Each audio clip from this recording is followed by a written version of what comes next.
Hello everyone, and welcome to the next Recon of the Zwift Racing League Racing Series. This is going to be Race 2, 3 laps of Park Perimeter Loop. In this video, I'm going to be providing tips and tricks on this course so that you can do the best possible on this course in this race.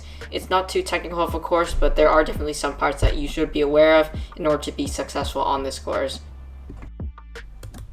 The distance for the race is going to be the same across all categories, so all categories are going to be racing the same exact distance, and it's going to be 3 laps of Park Perimeter Loop, 29.7 kilometers, 18.5 miles, 380 meters of elevation. That's going to be 1,246 feet of climbing. Each lap covers 6.1 miles, 9.8 kilometers, and 126 meters of elevation gain, 413 feet of elevation gain. As usual, there will be 3 different power-ups. Featherweight power-up will have a 40% probability, Ghost power-up will have a 20% probability, and an Anvil power-up will have a 40% probability. I'm going to be hopping over to bike choice, and we'll be back with the route recon shortly. On this course is going to be the most aero frame and wheel set that you currently own. You can see the best aero frames and wheels linked on the Zwift Insider article that I have linked down below. You can check that out, and it'll basically give you an entire guide on what you should be purchasing for this race. And you may be thinking, well, there's tons of hills on this course, surely you should be using an all-arounder frame. That's not really the case, because most of the elevation is made up of rollers, and the rollers aren't really affected by the bike choice and wheel set that you choose. So it is a mainly flat course with that taken into account, so it's definitely going to be the most aero frame. The first notable part of this course is the first descent. The reason why I wanted to highlight this is because lighter riders are going to want to stay towards the front of the group when this descent does start, because you don't want to get dropped 1.2 miles into this course, and staying near the front will make it so that it's easier to descend the climb, and you might even have some time to super tuck.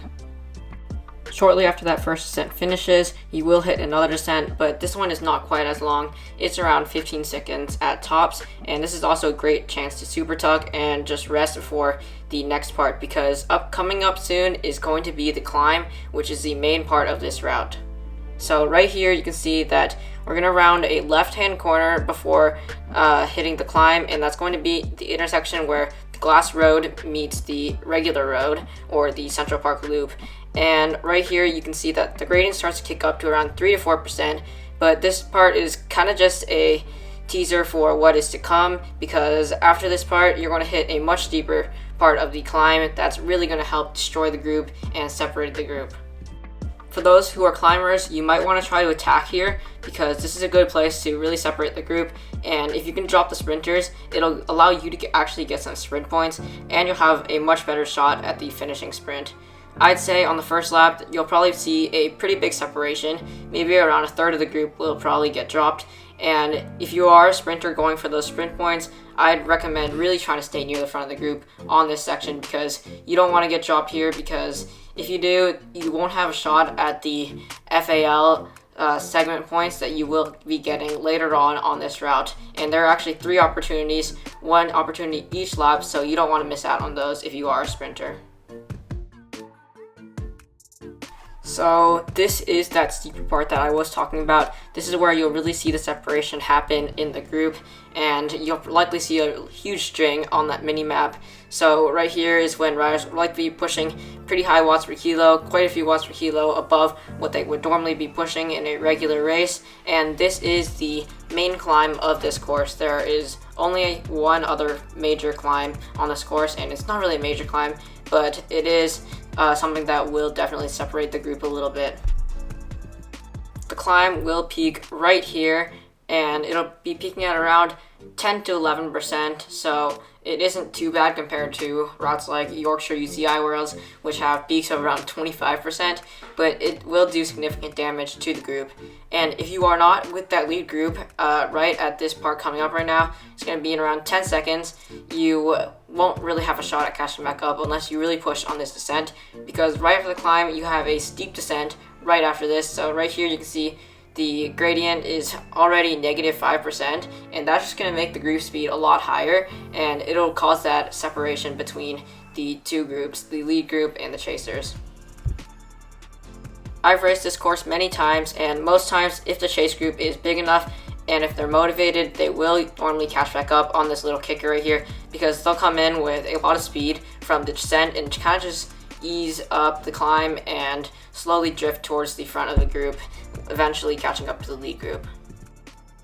Right here, there's a slow drag that eventually leads into a false flat, but right here is when you'll see some riders start to catch back on, and some of those riders are going to be the riders who were kind of dropped from that chasing group that may or may not have already caught back up. But right here is kind of just a mellow portion of the course. I wouldn't expect to see any attacks because most riders, their legs will probably be dead from that effort that they would have put in maybe around 2 minutes prior to this part of the course.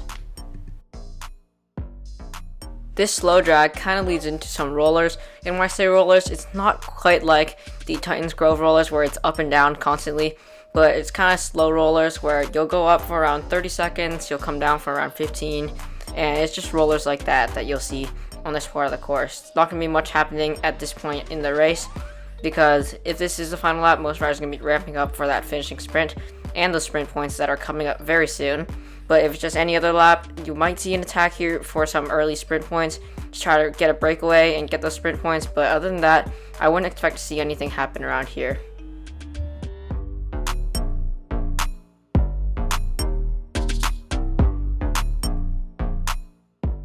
Right here is the descent that kind of leads into the sprint, and you'll start to go up this gradual climb around 4 to 5%. You could definitely see some riders try to go early on this part. That's something that I've commonly seen when I do race this course, but most riders will be waiting until right around here to start their sprint. And in the sprint, you're going to really want to get momentum going up this the top part of the climb, because the sprint is really going to rely on your speed, because riders are going to be going like 42 miles per hour down this hill, and it's going to be hard to pass riders once they have already started getting momentum down this hill. There isn't really going to be an optimal power-up on this descent, because none of the power-ups really work well in a sprint finish, not a sprint finish, but a sprint segment where it is a downhill. Anvil will really just slow you down. Featherweight will help a little bit, but not quite as much as like an Aero Boost would. And a Ghost power-up, pretty much useless on this course. So let's head over to the finish, because there are definitely some strategic tips that I do have for the finish of this course. Those who are going for the finishing points are going to want to really try hard on that sprint though, because if you get dropped on the sprint, it's going to be a tough chase to catch back up to the lead group for that finishing sprint, because you are going to be chasing the entire time until pretty much the start of the finishing sprint.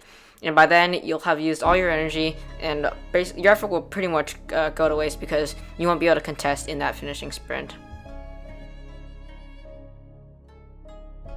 Into the finishing stretch here, I'd highly recommend staying towards the middle of the group, and I'm going to tell you right when you should actually start sprinting. So right here is when you should start your sprint, right when the gradient hits -1, so that you can still get a tiny bit of momentum. And right now is when riders start to kind of start flying up this climb. It'll all go by much faster than it's going by in this video clip, because I'm going pretty slow in this clip, but riders will be flying up the climb. And one crucial tip I have is to use most of your power right here on the steep part at around the 9% gradient. And when you reach the top of the climb, something that you definitely should not do is fade. A lot of riders fade right about here, and they end up getting passed in the final few meters, which totally sucks because that does count towards ZRL points, and that could be determining which team wins this race. That's pretty much all I have for this video. Thank you all for watching. If you have any suggestions or feedback, please leave that in the comments, and please like and subscribe. Thanks for watching. See you all next time, and ride on.